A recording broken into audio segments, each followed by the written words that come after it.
Why rely on big tech for your communication when their values oppose your faith? Fide offers private, ad-free email built by and for Catholics. Most of you know Fide for email. And soon, they're launching Fide Chat, a fully end-to-end encrypted messaging app, perfect for Catholic families and groups. Sign up for fide.email today and you'll receive lifetime pricing for Fide Chat when it launches later this summer. Join Fide today. You don't have to compromise your faith for technology. I'm sure at this point you are like I am, a little burned out on politics. Everything in the secular world is political, to the point where there are attempts to derail the success of a Hollywood movie by claiming that it's political, which is weird because the same people who try that stuff just a few years ago were touting how wonderful it is a movie it is that it's political. People are tired of it. And you would think the bishops would get the memo. When there is kind of a politics fatigue in the culture, and then it comes into the church, it drives people away from parish life, from going to mass for fear of hearing a political homily, or just in general, thinking, well, if my faith is just politics, then why not just tune out? I'm so tired of it, it's all divisive. You have to know people who are like this. I'm a little burned out on politics as a general thing right now, but I'm not there, and I'm not ever going to be there. But there are plenty of people who do get to that place. And it's driven by stories like this unfortunate one that we're going to just start here. We're going to go right into it, post it to X, and we'll go over the actual article in a moment. From the Catholic News Agency, not exactly a hard, trad news outlet. From Detroit to California, Catholic clergy are rallying to show support and solidarity for immigrants facing forcible removal. And we're going to go over that article because, as I always like to point out to you, when you poll the American public on the action by the administration on that issue, it's huge support, overwhelming support, consistently. The criticism most often leveled to them by average Americans is, I love what I see, but it's not enough. You need to do more. Now, popular opinion being on one side of things does not make it correct in the eyes of the faith, obviously. And the faith commands us to do things like help the visitors to your country, be hospitable to them, help them in need. The Good Samaritan parable applies very often in things. But the faith also teaches us that if we're going to do things like go to another place, we have to render unto Caesar what is Caesar's, including obeying the laws of entry. And the people that the bishops are rallying around aren't obeying the laws of entry. And it is perfectly within the state's right to remove them, send them home, especially when the system has been horribly misused for these kinds of things. What the faith does not command us to do is to hide people who have no business being here from Caesar so they can actually face the actual consequences of their actions when they violated Caesar's actual rights. So, Rich Rejo posted this. In an email to San Bernardino marked urgent meetings, juntas urgentes, on heels of dispensation of obligation to attend Sunday Mass amid raids by the authorities, Bishop Rojas, who is a new bishop appointed by Pope Leo, who as soon as he got in there started running his mouth about politics, to offer, quote, home catechesis options as well. Meetings already scheduled for fall religious ed season. And here's just a screenshot from the message. Dear catechetical leaders, this is an invitation that the MFI catechetical team and Bishop Rojas request that parishes offer home catechesis options. And then there will be some in English and then Spanish. Hope you can be there for any new modes of home catechesis. And you know what? I love the idea of home catechesis. I think this is a great idea for the bishops to do for everybody. But instead, they're taking your parish functions and they're taking them out of the parish for a political purpose, to protect those who violated the law and are going to face the consequences for their actions. It's an interesting number, by the way. I saw an interview recently with Tom Homan this weekend, and he was asked about how many people have been removed. And the number he said wasn't encouraging, but then he said over 1 million people have just gone home voluntarily amid the current climate and things. That is an encouraging number if you care about this issue as much as I do. But on the issue here of the bishop's response to all of this, it's curious, isn't it, that they're willing to throw out your requirement to go to Mass over this. And I predicted a lot of this stuff would happen way back in January when Doge got started. And the first thing that they did was shut down USAID, because USAID was the federal funding mechanism to fund the various U.S. bishops' operations. And when you went through the public records, you saw billions of dollars going to Catholic charities and to the U.S. Conference of Catholic Bishops. And when you know how to read how these things work, and you know how contracting for government programs works with nonprofits, you begin to also see that the U.S. Conference of Catholic Bishops received money from non-Catholic groups to do these things too, and they got their money from the government. And the U.S. Conference of Catholic Bishops, notoriously, Lepanto Institute has a lot of reports on this, would contract with non-Catholic groups who were often at times in opposition to church teachings on things to promote programs vaguely resembling the corporal works of mercy, oftentimes involving things that violate church teaching. Round and around and around we go. Go to the Catholic News Agency article here for some details, because it's from sea to shining sea at this point. It's virtually all of your bishops are participating in this. From that article, quote, "From Detroit to California to Florida, Catholic clergy are rallying to show support and solidarity for our immigrants facing removal. Well, the Tennessee bishops and Bishop Albert Rojas of San Bernardino recently granted dispensations to the Sunday Mass obligations for those who fear arrest. Other Catholic clergy are attending marches to show solidarity and support for immigrants. In Detroit, one Catholic priest took a unique approach, delivering a letter to U.S. immigration enforcement. Father David Bursmeyer, the ombudsman of the Office of the Archbishop of Detroit, shared his growing concerns about immigration enforcement operations in a letter addressed to ICE's Detroit field office and its director, Kevin Raycraft. Over the last few months, not only in Detroit, but throughout the nation, we have seen immigration and customs enforcement personnel become more confrontational and less transparent in ways that have created more fear and chaos among many of our immigrant communities," he told CNA. He's a chaplain for Strangers No Longer, a Michigan-based Catholic grassroots advocacy group for migrants. Earlier this week, the group held a prayerful march to the local office of enforcement to deliver the letter, which was signed by Bursmeyer and the group's board president, Judith Brooks. Archbishop Edward Weisenberger of Detroit also joined the march, which was made up of several hundred people, including Catholic clergy, women religious, Protestant clergy, and the leadership of our elder brothers, according to Bursmeyer. Awfully synodal and ecumenical of them, wouldn't you say? The procession began with a prayer at the Most Holy Trinity Church, which Bursmeyer calls a longtime symbol for immigrants and those in need, and ended at the nearby enforcement office. I want to show you something here. Point out something. They are conflating the issue of legal migration with that is illegal. They're making them sound like they're the same thing, and they are not the same thing. One honors the actual laws of the land in accordance with our faith on something that is completely within the purview of the secular authorities. It simply is. With a country has the right to govern who can and cannot enter it, who can and cannot be part of the body politic. If you don't have rules about these things, you have no country.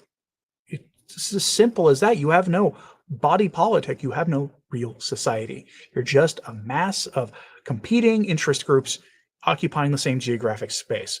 And that always leads to chaos and violence. It always does. And this is why who you allow in has to be something you handle carefully.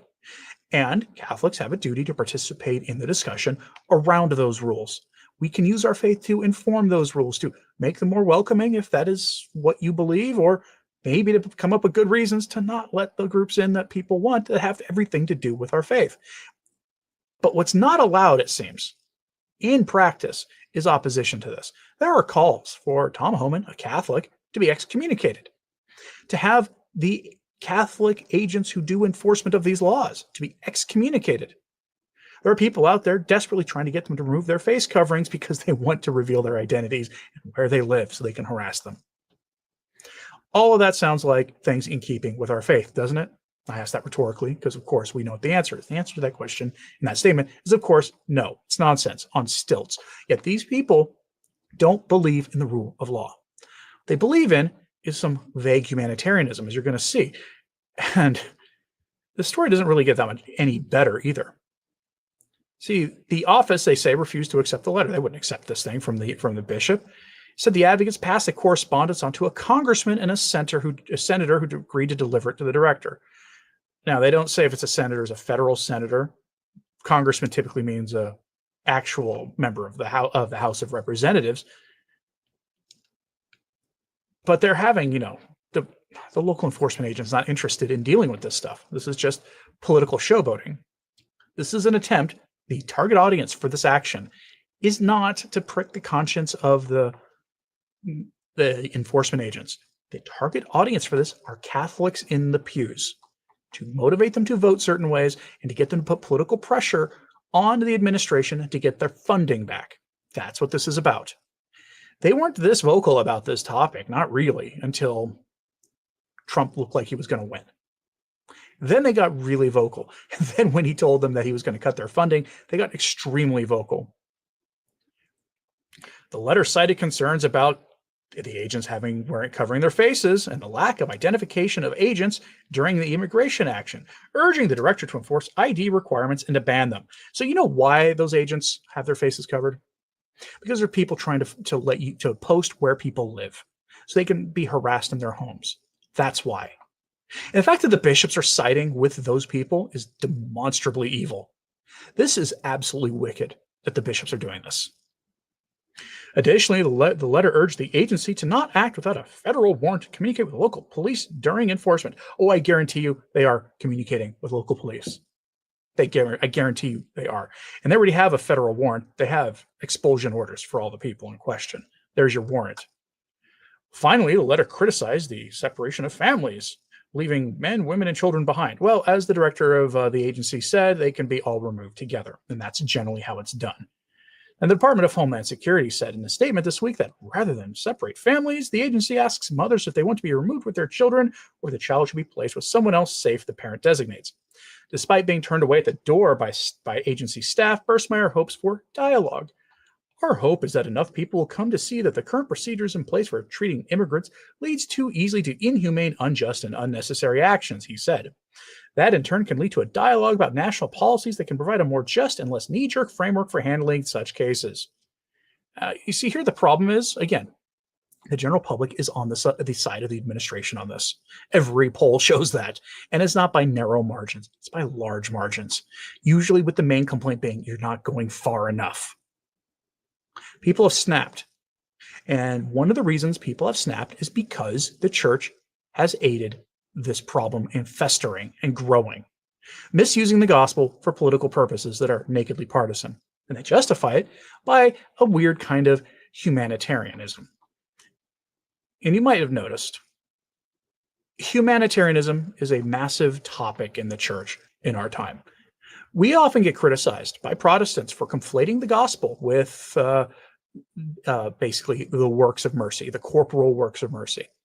Whereas Jesus tells us to feed the poor and all the rest, and no real Protestant's going to say, no, he didn't. We get accused of having a works-based faith. We believe we can work our way to heaven, so they say. No Catholic worth his salt would agree with that.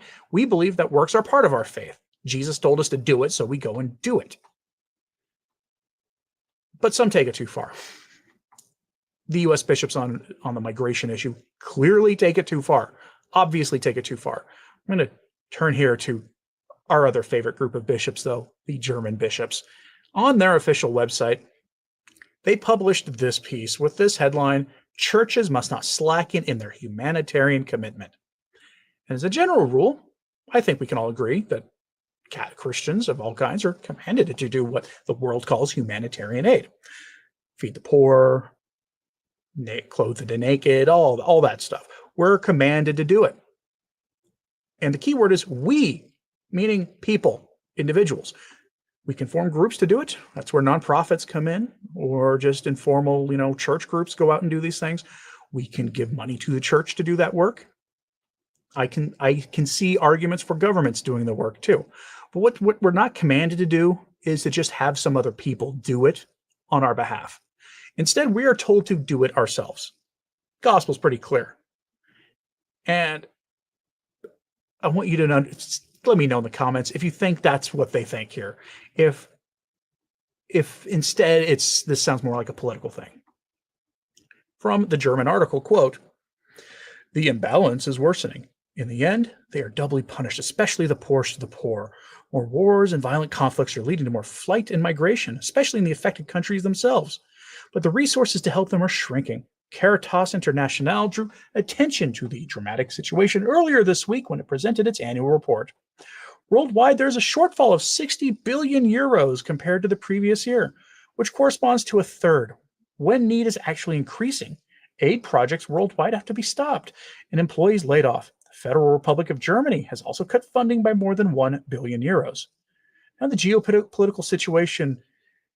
geopolitical situation exacerbated by the dictator's war in Eastern Europe and then by President Trump's forced withdrawal from international responsibility, they're talking about USAID, it would be wise to spend more money on our own defense as decided. However, this must not lead to a lack of funds at the other end, precisely because the needs are currently increasing.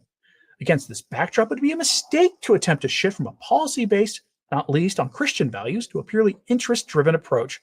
This also concerns the prospects after the crisis has hopefully been overcome and is ultimately the case. Both churches are involved here, from the political level down to the concrete assistance on the ground. They must not let up in their lobbying or their concrete commitment." And it goes on. He's commanding Protestants and Catholics to work together to fund Caritas. Okay, look, international aid is important for some things. There are people suffering in the developing world and in other places where natural disasters and other things happen. No one disputes that, and they need help. But it's curious, isn't it? Caritas got a lot of money from the U.S. government, either directly or indirectly.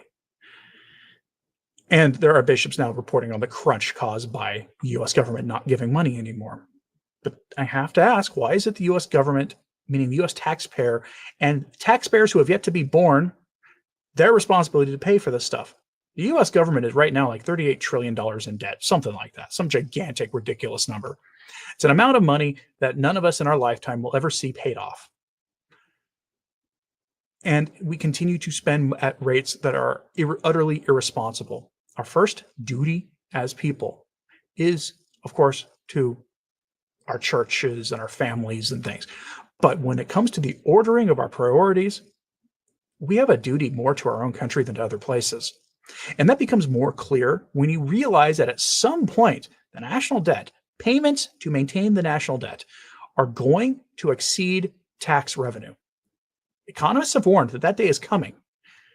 And the way it works, for those who don't know, is the U.S. government is required by law to pay the interest as it accrues on the debt, so that the debt doesn't just pile up on just endless interest. That money that you see, that number that you see, that's the national debt, is purely principal, because the U.S. government pays the interest as it accrues. Thanks the Lord for that. Otherwise, the national debt would be orders of magnitude higher. And just maintaining the interest as it's paid gets more expensive every year. Just paying on that interest payment. And at some point, disaster will come. That's not to even mention the inflationary effects of having that much debt. We can't afford this stuff anymore. And nobody wants to have the real conversation about that. Instead, we're told to do humanitarian things. And the church in Germany gives us another example of what humanitarian things they have in mind, because humanitarianism also involves equality. And so you get stories like this that they put in front of eyes to celebrate. Headline: Nun, formerly a parish priest. No, she wasn't. This woman here, nice old lady, was never a parish priest. But they give you a provocative headline like this. Again, I didn't come up with this headline. This is the German bishops on their official news website. Nun, formerly a parish priest. Now, what do you think the purpose of that is? The Germans have been pushing for the ordination of women. They want ordained deaconettes. That's what they want. Deaconettes, which have no historical connection to deaconesses, because deaconesses were just the assistants of a bishop who handled things that a male should not handle in those times, before we came up with mechanisms to assist women in ways that didn't put a bishop or a priest in danger of, violating the custody of their eyes or their own their own oaths and the rest of it. This one was never a priest, but there's a very real reason they tell you the story. From the article, quote, Maria Jose Arana is 82 years old and has been a member of the Sacred Heart of Jesus Order in Spain for many years. She has written a book in which women who feel called to be deacons or priests have their say. In an interview with Catolish.de, the theologian talks about the book and explains how she came to be appointed as the pastor of a Spanish parish. This is the German website, the official website for the news and the church in Germany, published by the German Episcopal Conference. Any story they publish there is written in a way that is the official line of the German bishops. They endorse every single thing that is said there. This is what they want. All of these things are connected. All of them. And we should never lose sight of their propaganda. It's permeating the church everywhere now, of migration connected directly to these heresies on who can and can't be priests. It's all just absurd. If you want to know what the book is about, here's what she says. In the book, we introduce 21 women from Spain who share their calling to become deacons or priests in the church. The book was published in a recently published German translation by Christina Gauer, who is active in the Women's Diaconate Network in Germany. With our book, we want to make it clear that the calling of women to become priests is real and a worldwide desire. She says she felt this even as a child. At my first Holy Communion in 1950 in Bilbao, I experienced a special closeness to Jesus. During the Eucharist, I felt that I wanted to belong entirely to Jesus. Later, I went to the Sacred Heart boarding school in San Sebastian, which was run by nuns. At that time, I saw a film about missionary nuns that inspired me. That's exactly how I wanted to live. But my parents told me I should decide that when I was an adult. So I never told anyone about my desire to become a nun and a priest. It is completely rational. It's completely real that you, when you validly receive our Lord in the Eucharist, that you feel a special connection to him. But to mistake that for some special calling, that's a profound error. She has no calling to be a priest, any more than I have a calling to be the Queen of England. It's not possible. Those 21 women in her book don't have a calling to be a priest. They don't. That's easy to say. They just won't accept it. The church has been consistent on this since the beginning. They don't have a calling. It's metaphysically impossible. And the German bishops endorse it. It's weird. I got a little pushback recently when I had a letter from Archbishop Vigano. Wasn't he excommunicated? His excommunication was invalid. I mean, on its face, it was. It was put in an act of persecution. But you know who has excommunicated themselves already, de facto? It's the German bishops. They deny dogmas of the faith publicly. They say the church got it wrong on moral issues. Some of them even said that the Bible is wrong on certain moral issues.